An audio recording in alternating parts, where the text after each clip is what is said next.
இன்னைக்கு நம்ம 10th மேக்ஸ்ல ட்ரிக்னாமெட்ரி லாஸ்ட் எக்ஸசைஸ் பார்த்துட்டு இருக்கோம். 6.4 ட்ரிக்னாமெட்ரியில முக்கோணவியல்ல 4வது எக்ஸசைஸ் 6.4. டாபிக் என்னன்னு பாத்தீங்கன்னா angle of elevation and angle of depression, ஏற்ற கோணம் மற்றும் இறக்க கோணம் இரண்டும் இருக்கக்கூடிய கணக்கு. நம்ம இப்போ இந்த எக்ஸசைஸ் ரெண்டும் கம்பைன் பண்ணி கொடுத்துருக்கிறதா இந்த எக்ஸசைஸை நம்ம பார்த்துட்டு இருக்கோம். சரிங்களா? எஸ். ஸோ இதனுடைய கண்டினியூட்டி இன்னைக்கு பார்த்தோம்னா இதோட இன்னைக்கு trigonometry chapter is over. Next கிளாஸ்ல நம்ம வந்து நியூ லெசன் மென்சுரேஷன் பார்க்கணும். ஓகேங்களா? எஸ். சரி, இப்ப நம்ம இன்னைக்கு பாடத்துக்கு போறதுக்கு முன்னாடி இன்னைக்கான ஒரு ஜெனரல் நாலேஜ் கொஸ்டின்ஸ் ஒரு 4 கொஸ்டின்ஸ் என்ன அப்படிங்கிறது கரண்ட் அஃபேர்ஸ்ல இருக்கிறது. ஸோ என்னங்கிறது தெரிஞ்சுக்கோங்க. ஓகேவா?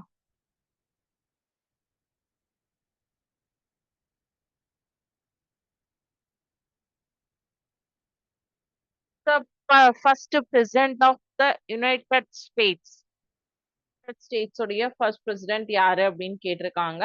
ஆக்சுவலி ஜார்ஜ் வாஷிங்டன் அப்படிங்கிறவர் தான் யுனைடெட் ஸ்டேட்ஸ் உடைய ஃபர்ஸ்ட் பிரசிடென்ட். நம்ம இந்தியாவுடைய ஃபர்ஸ்ட் பிரசிடென்ட் யாரு, ஃபர்ஸ்ட் சீஃப், தமிழ்நாடுடைய ஃபர்ஸ்ட் சீஃப் மினிஸ்டர் யாரு, அந்த மாதிரி எல்லாம் கேட்கறாங்க இல்லையா, பிரைம் மினிஸ்டர் யாரு, அந்த மாதிரி யுனைடெட் ஸ்டேட்ஸ் உடைய first president of the United States was George Washington. ஓகேங்களா? Okay. What is the capital city of Japan? ஜப்பானுடைய கேபிட்டல் சிட்டி எது அப்படின்னு பாத்தீங்கன்னா டோக்கியோ. ஓகேங்களா? What is the capital city of Japan அப்படின்னா Tokyo. What is the chemical symbol of gold? நம்ம எல்லாருமே chemistry படிக்கிறோம், சயின்ஸ்ல இருக்கு. ஸோ நம்மளுடைய கெமிக்கல் சிம்பிள் என்னன்னு தெரியுமா? கோல்டுக்கு A U. Okay. Who wrote the play Romeo and Juliet? இது உங்களுக்கு வந்து லெசன்ல இருக்கும். Who wrote the play Romeo and Juliet அப்படிங்கிற எழுதினவங்க யாரு அப்படின்னு பாத்தீங்கன்னா வில்லியம் ஷேக்ஸ்பியர். இது எல்லாருக்கும் தெரியும். சொல்லுங்க பார்க்கலாம். What is the value of pi to 2 decimal places? 2 decimal பிளேசஸ்ல பையுடைய வேல்யூ சொல்லுங்க. 12141618 3.14. ஓகேங்களா? எஸ். 5 கொஸ்டின்ஸ்.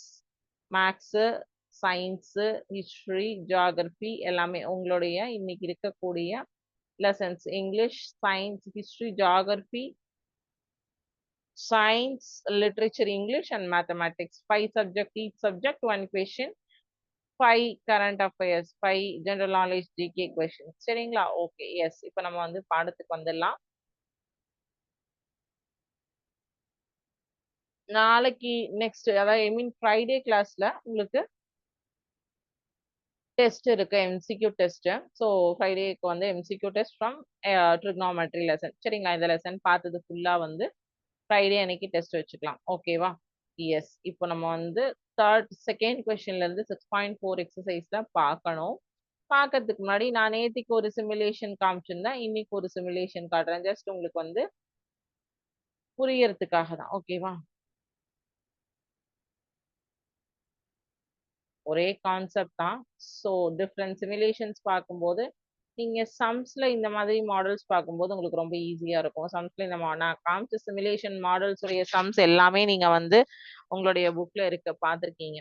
ஸோ இப்போ இந்த பர்சன் வந்து இந்த பலூன் கிட்ட இருந்து இவ்வளோ டிஸ்டன்ஸ்ல நிக்கிறாரு. ஸோ ஹைட் என்னது? இந்த பலூனோட ஹைட் வந்து 5.4 சென்டிமீட்டருக்கு மேலதான் பலூன் வந்து பறந்துட்டு இருக்கு. Horizontal distance between the observer and the balloon வந்து 11.9 சென்டிமீட்டர்ல இருக்கு. ஆங்கிள் ஆஃப் எலிவேஷன் அவர் வந்து 11.9 சென்டிமீட்டர் டிஸ்டன்ஸ்ல நின்னார்னா 24.4 டிகிரி. இதே நான் அவரை வந்து பக்கத்துல மூவ் பண்றேன் பாருங்க. ஸோ அந்த அப்சர்வர் வந்து கிட்ட போக போக டிஸ்டன்ஸ் கம்மியாகும், ஆங்கிள் இன்க்ரீஸ் ஆகும். பாத்தீங்களா? அவர் இதுக்கு மேல அவரால் போய் நெருங்கி நிக்க முடியாது. நின்னா வந்து பார்க்கறதுல யூஸ் கிடையாது, தெரியாது. ஸோ இந்த 1.9 சென்டிமீட்டர் டிஸ்டன்ஸ்ல நின்னார்னா அவர் பார்க்கக்கூடிய ஆங்கிள் வந்து 70.4 டிகிரி ஆங்கிள் அவர் அந்த பொருளை பார்க்கறாரு. ஸோ ஒரு அப்சர்வர் அந்த ஆப்ஜெக்ட் பக்கத்துல போக போக வந்து என்ன ஆகும் அப்படின்னா angle of elevation will increase, distance will decrease. அதே அப்சர்வர் மூவ் அந்த ப்ராடக்ட் பக்கத்துல இருந்து அவர் வந்து ரொம்ப தூரம் மூவ் ஆயிட்டு போறாரு அப்படின்னா distance will increase, angle will decrease. ஓகேங்களா? ஸோ இதுதான் ஆங்கிள் ஆஃப் எலிவேஷன் உடைய கான்செப்ட். Is it clear?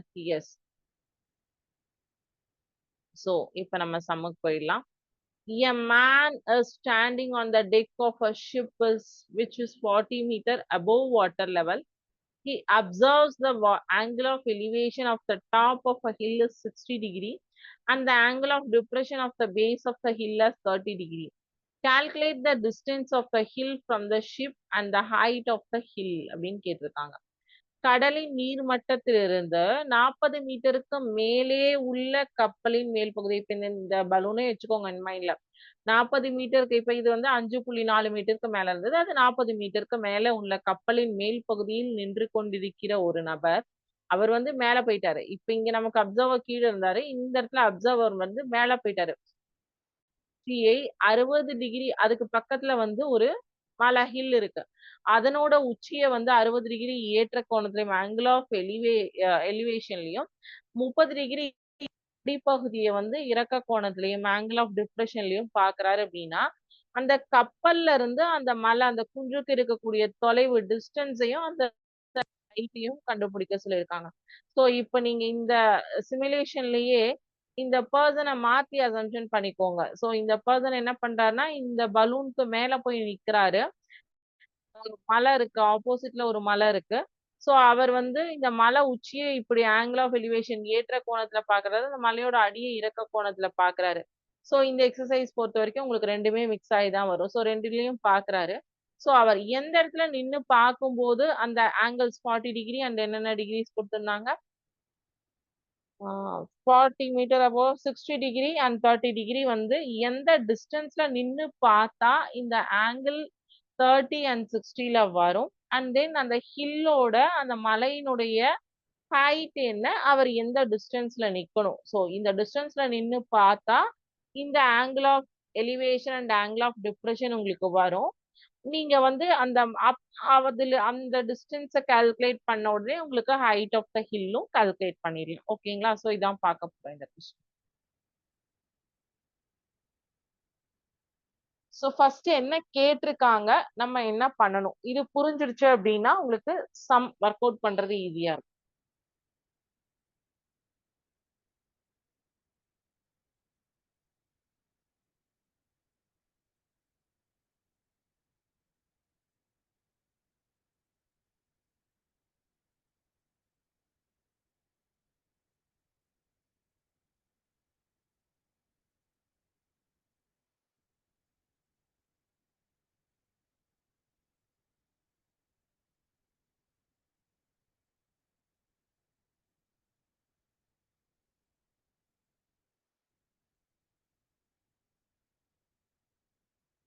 ஏற்ற கோணத்துல பாக்குறாரு 60 டிகிரி, இறக்க கோணத்துல பாக்குறாரு 30 டிகிரி.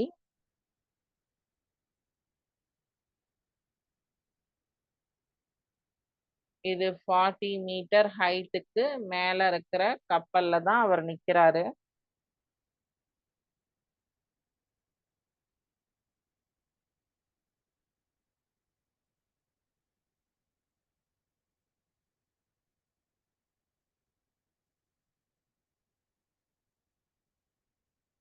ABCDE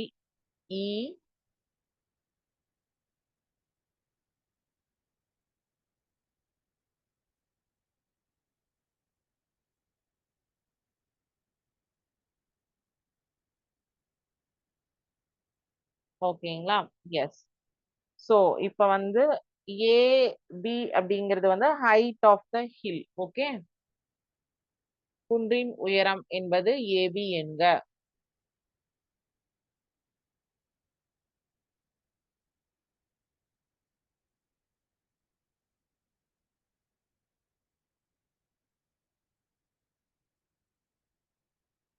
DE வந்து X, BE வந்து Yன்னு எடுத்திருக்கோம். ஏன்னா டிஸ்டன்ஸும் ஹைட்டும் தான். குன்றின்கும் அந்த பர்சன் இங்க நிக்கிறாரு, இங்க நிக்கக்கூடிய பர்சனுக்கும் இந்த ஹில்லுக்கும் இருக்கக்கூடிய தொலைவு டிஸ்டன்ஸ் அண்ட் இந்த ஹில்லுடைய குன்றினுடைய உயரம். அதனால DE equal to X, BE equal to Y அப்படின்னு சொல்லிட்டு எடுத்திருக்கோம். சரிங்களா? ஸோ கிவன் என்ன கொடுத்துருக்காங்கன்னு பார்த்தீங்கன்னா, CD is equal to AE is equal to 40 metre, அதாவது 40 மீட்டர் ஹைட்டுக்கு மேலதான் அந்த பர்சன் நிக்கிறாரு.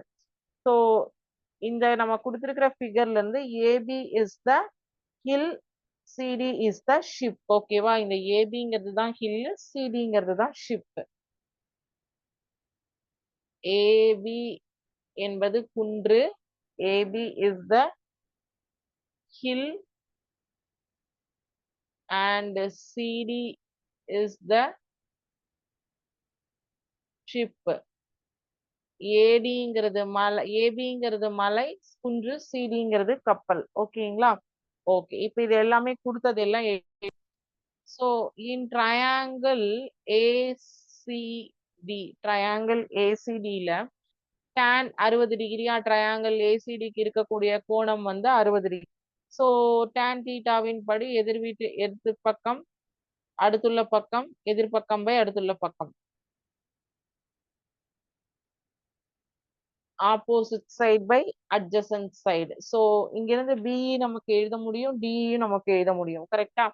ஸோ tan 60 டிகிரியினுடைய மதிப்பு என்ன? √3 இஸ் ஈக்குவல் டு பிஇ என்ன எழுதிக்கலாம்? y எழுதிக்கலாமா? எஸ். டிஇ என்ன எழுதிக்கலாம்? எக்ஸ் எழுதிக்கலாமா? Yes. So √3 is equal to y divided by x. y is equal to √3x. In triangle AED, AED ல tan 30 டிகிரி. ஓகேங்களா? ஸோ tan 30 டிகிரி அப்படிங்கும் போது இங்கேயும் opposite side by adjacent side தான் AE by DE. So இங்கேயும் நமக்கு ஏஇக்கு மதிப்பு, டிஇக்கு மதிப்பு கொடுக்கலாம். tan 30 டிகிரியினுடைய மதிப்பு 1 divided by √3. ஏஇ உடைய வேல்யூ இஸ் 40 அண்ட் டிஇ உடைய வேல்யூ இஸ் எக்ஸ். ஸோ இங்க என்ன எழுதிக்கலாம்? நீங்க கண்டினியூட்டி இங்க போடுறேன். எக்ஸ் இஸ் ஈக்குவல் டு 40√3 அப்படின்னு வருமா? X is equal to 40√3. Okay, இப்போ from 1 y is equal to √3x. y is equal to இது இங்க போட்டுறேன். y is equal to √3x எழுதியாச்சு. So from therefore from 1 y is equal to √3x. சரி, இப்போ x is equal to 40√3 கிடைச்சிருக்கு. அப்ப இங்க y is equal to √3 into 40√3. from 1ல இருந்து எழுதுறோம். √3 into √3 is வெறும் 3. y is equal to 3 into 40 is 120 meter. Yes, correct?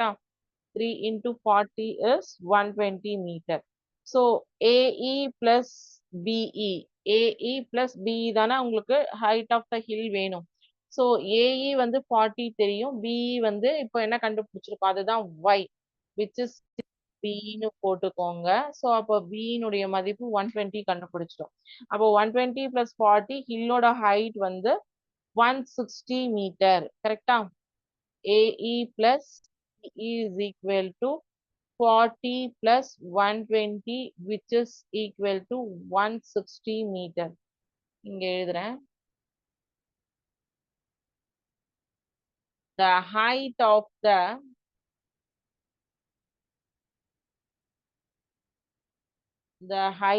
the hill is equal to 160 meter. The distance of the hill from the ship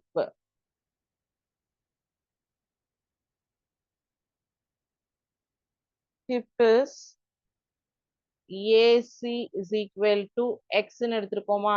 AC, AC, AC, DE. Okay. AC is equal to x is equal to x இனுடைய மதிப்பு 40√3 metre. So 40 into √3 உடைய வேல்யூவை multiply பண்ணீங்கன்னா 69.28 metre. So 69.28 metre தொலைவிலையும் 160 metre height வந்து அந்த ஹில்லும் இருக்கு அப்படிங்கிறத நம்ம இதுல இருந்து கண்டுபிடிச்சிருக்கோம். Okay, yes. Third question.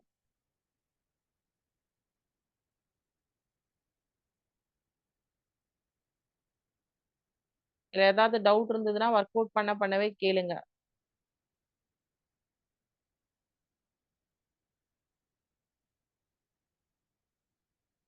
in the angle of elevation of a cloud from a point h meters above a lake is theta 1, and the angle of depression of its reflection in the lake is theta 2.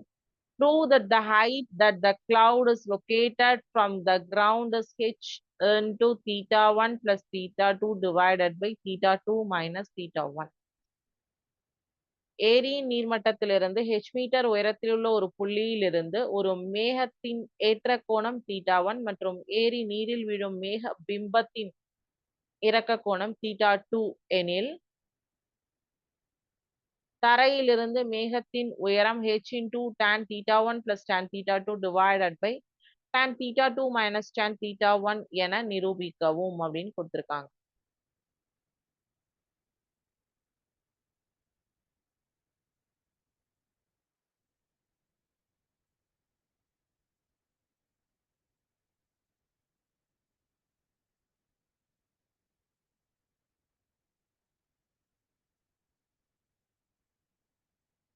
So இது வந்து reflection. ஓகேங்களா? மேக பிம்பம் அப்படிங்கிறது வந்து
reflection. ஓகேவா? AB அப்படிங்கிறது வந்து surface of the lake. B அப்படிங்கிறது வந்து பாயிண்ட் ஆஃப் த அப்சர்வேஷன். ஓகேவா? இங்க எழுதிக்கிறேன், அதை டெலீட் பண்ணிடுவேன், நோட் பண்ணிக்கோங்க.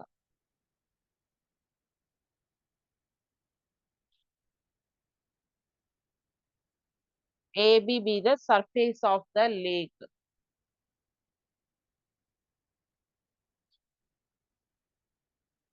and P be the point of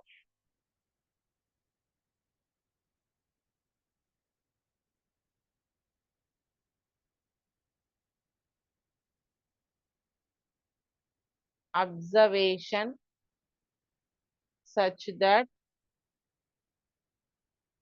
AP is equal to H meters. C the position of the cloud. இது வந்து C dash வந்து reflection in the lake. ஓகேவா? அது cloud-ஓட reflection.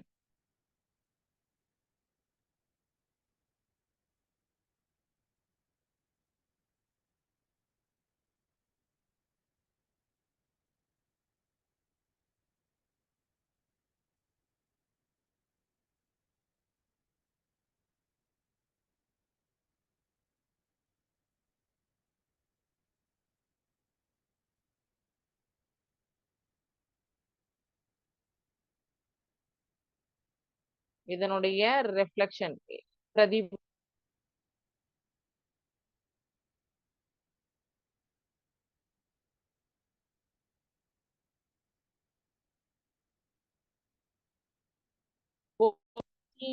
B equal to C dash B. ஓகேவா? இது வரைக்கும் copy பண்ணுங்க. இது கொஞ்சம் பெரிய ப்ராப்ளம். இது வரைக்கும் காப்பி பண்ணியிருப்பீங்கன்னு நினைக்கிறேன்.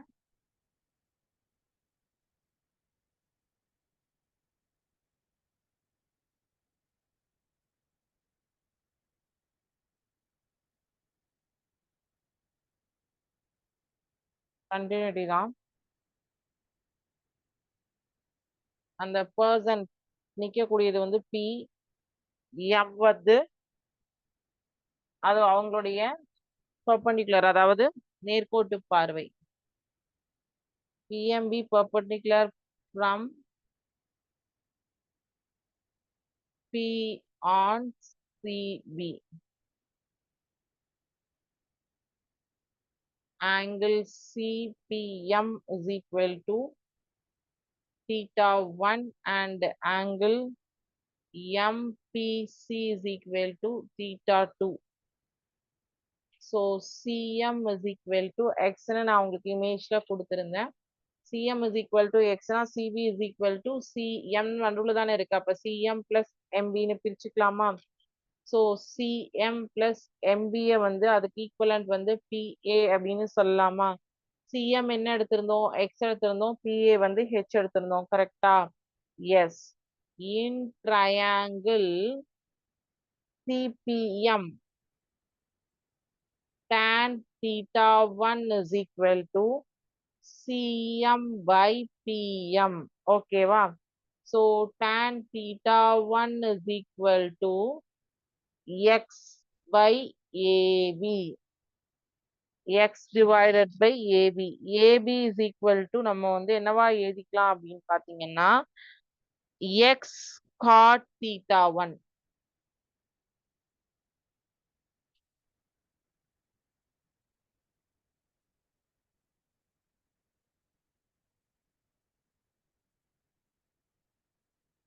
எப்படி எழுதுனீங்கன்னா PM is equal to AB அதனால ஓகே. ஸோ இதனுடைய எதிரொலிப்பு ரெஃப்ளெக்ஷனுக்கு பார்த்தீங்கன்னா ட்ரையாங்கிள் PMC dash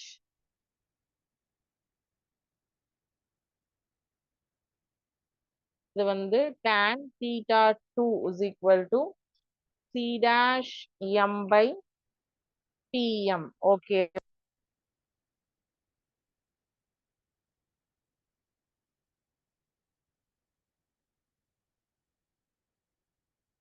PM வந்து AB எழுதிக்கலாமா? எப்படி எழுதுனேங்கிறது இங்க எழுதிடுறேன். இதை முடிச்சோன்னா காப்பி பண்ணிடுங்க.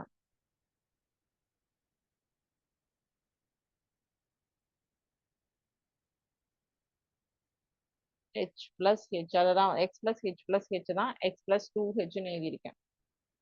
இது வரைக்கும் காப்பி பண்ணியிருப்பீங்கன்னு நினைக்கிறேன். இது வரைக்கும் டெலீட் பண்ணிட்டு இன்னும் கண்டினியூட்டி இருக்கு. ஸோ இந்த எக்ஸசைஸ் பொறுத்த வரைக்கும் நான் எந்த சம்ஸ் ஒர்க் அவுட் பண்ணும்போதே இம்பார்ட்டன்ட்னு சொல்லியிருக்கேனோ அதெல்லாம் பார்த்துக்கோங்க. அதெல்லாம் ரிப்பீட்டடா வரும். இம்பார்ட்டன்ட்னு சொல்லாதது இது வரைக்கும் நமக்கு வந்து ஆஸ் பர் ப்ளூ பிரிண்ட் எக்ஸாம்ல வந்தது கிடையாது.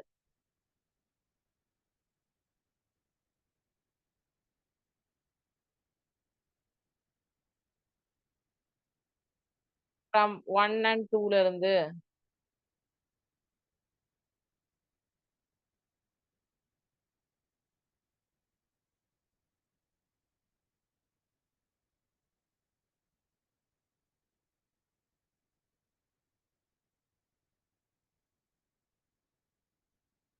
வேல்யூஸ் ஆஃப் ஏபியை ஈக்குவேட் பண்றீங்க.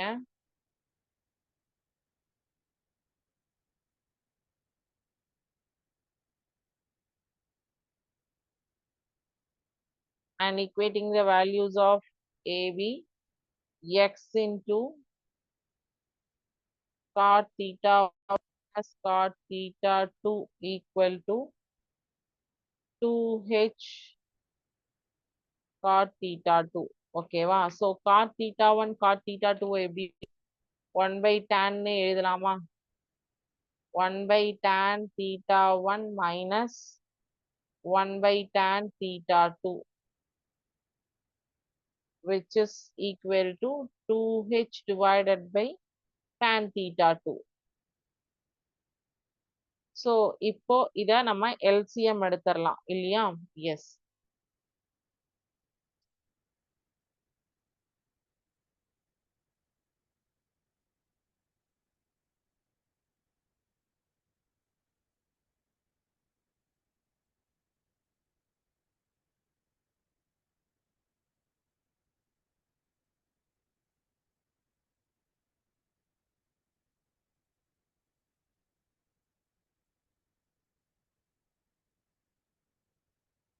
ஸோ இந்த tan theta 2 இந்த tan theta 2 கேன்சல் ஆயிடும்.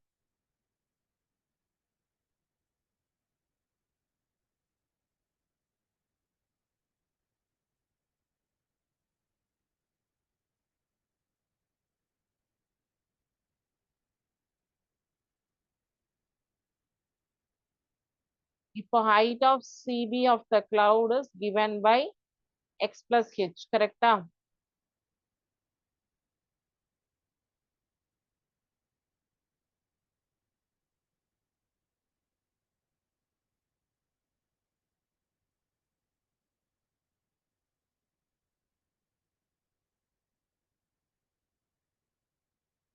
இது எல்லாமே உங்களுக்கு அந்த இமேஜ பார்த்துக்கிட்டே பண்ணும்போது கரெக்டா வந்து சப்ஸ்டியூட் பண்ணிட்டே வந்துருவீங்க. ஈஸியா இருக்கும். x என்னது? 2h tan theta 1 divided by tan theta 2 minus tan theta plus h. x plus hல plus h கூட ஆட் பண்ணிக்கோங்க. CB is equal to 2h tan theta 1 plus h into tan theta 2 minus tan theta 1 divided by tan theta 2 minus tan theta 1. CB is equal to 2h ல இருந்து h கழிச்சிட்டீங்க அப்படின்னா h into tan theta 1 plus tan theta 2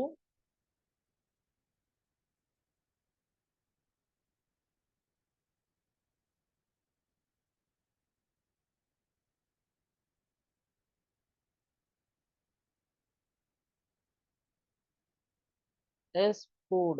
எல்லாமே நீங்க இமேஜ்ல இருந்து தான் எடுத்துட்டு எழுதிட்டு வந்திருக்கீங்க. சரியா? சரி. இப்போ fourth questionம் இதே மாதிரி தான் 50 and 50 plus xன்னு வரும். 5 and 6ம் சேம் மாடல். 6th question ரொம்ப குட்டி question. ஸோ 4, 5, 6 வந்து நீங்க ஹோம்ஒர்க்கா ட்ரை பண்ணிட்டு வர முடியும். சரிங்களா? 5th questionல வந்து உங்களுக்கு பாத்தீங்கன்னா ஒரு லேம்ப் போஸ்ட் சம்மு, lamp height of the lamp போஸ்டும் difference between the apartment and lamp post. இப்ப 2வது கொஸ்டின் பார்த்தோம் இல்லையா, அதே மாதிரியும் அந்த டிஸ்டன்ஸும் ஹைட் ஆஃப் த லேம்ப் போஸ்டும் தான் கேட்டிருக்காங்க. 6th கொஸ்டின்லயுமே வந்து பாத்தீங்கன்னா ஹைட் மட்டும் தான் கேட்டிருக்காங்க. So same like second problem. 4th question வந்து ஹைட் ஆஃப் த பில்டிங்கும் அதுக்கப்புறம் அதுக்கு பக்கத்துல இருக்கக்கூடிய செல்போன் டவருடைய ஹைட் ஆஃப் த பில்டிங்கும் தான் கேட்டிருக்காங்க. ஸோ அந்த 3 கொஸ்டினுமே செகண்ட் கொஸ்டினுடைய மாடலும் தேர்ட் கொஸ்டினுடைய மாடலும் தான். ஸோ 3மே நீங்க வந்து ஹோம்ஒர்க்கா ட்ரை பண்ணிட்டு வந்துடலாம். சரிங்களா? ட்ரை பண்ணி பாருங்க. இன்னைக்கு இதுல பார்த்ததுல வேற ஏதாவது டவுட்ஸ் இருந்தாலும் கேளுங்க. நெக்ஸ்ட் கிளாஸ்ல நமக்கு பாத்தீங்க அப்படின்னா MCQ test from this lesson வைக்க போறேன். அப்புறம் நம்ம அடுத்த லெசன் 1 5 பார்க்கலாம், இல்லைன்னா 7 பார்க்கலாம். சரிங்களா? ஏதோ ஒரு லெசன் வந்து நெக்ஸ்ட் கிளாஸ்ல நம்ம வந்து ஸ்டார்ட் பண்ணிடலாம். 7 ஸ்டார்ட் பண்ணிடலாம். ஸோ 7 முடிச்சுட்டு கூட நமக்கு 5 வரலாம். ஏன்னா வந்து ஹாஃப் இயர்லி எக்ஸாம் போர்ஷன்ல 6, 7, 8 இருக்கு உங்களுக்கு. ஸோ 6, 7 6 முடிச்சாச்சு. 7 நெக்ஸ்ட் கிளாஸ் ஸ்டார்ட் பண்றோம். முடிச்சுட்டு அதுக்கப்புறம் 5 வரலாம். No issues. சரிங்களா? ஓகே. இன்னைக்கு பார்த்ததுல நீங்க ஒர்க் அவுட் பண்ணி பார்த்தீங்கன்னா தான் வேற ஏதாவது டவுட்ஸ் இருந்தா கூட உங்களுக்கு தெரியும். ஸோ ஒர்க் அவுட் பண்ணி பாருங்க. பார்த்துட்டு ஏதாவது டவுட்ஸ் இருந்தா கூட கேளுங்க. அப்படி டவுட்ஸ் எதுவும் இல்லைன்னா நம்ம நெக்ஸ்ட் போர்ஷன் கண்டினியூ பண்ணிக்கலாம். ஓகே. Thank you student. வாழ்க பாரதம், வெல்க தமிழகம்.